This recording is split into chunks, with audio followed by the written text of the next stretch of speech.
Agricultural and Processed Food Product Export Development Authority showcased India's growing capabilities in high-quality agricultural production, value addition, and export-oriented supply chain at the AHAR 2026. The pavilion brought together exporters, startups, state agencies, and producer organizations, highlighting opportunities to expand India's presence in international market. It was announced on Wednesday. The 40th edition of AHAR 2026, inaugurated by the minister, is being held from March 10 to March 14 at Bharat Mandapam in New Delhi.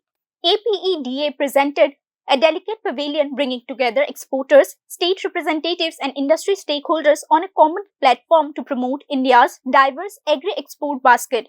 Organized by the Trade Promotion Organization, the landmark edition of the event features Italy as the country partner. APEDA further announced the launch of packaging design solution and technical standards for selected region-specific agricultural products developed with the India Institute of Packaging.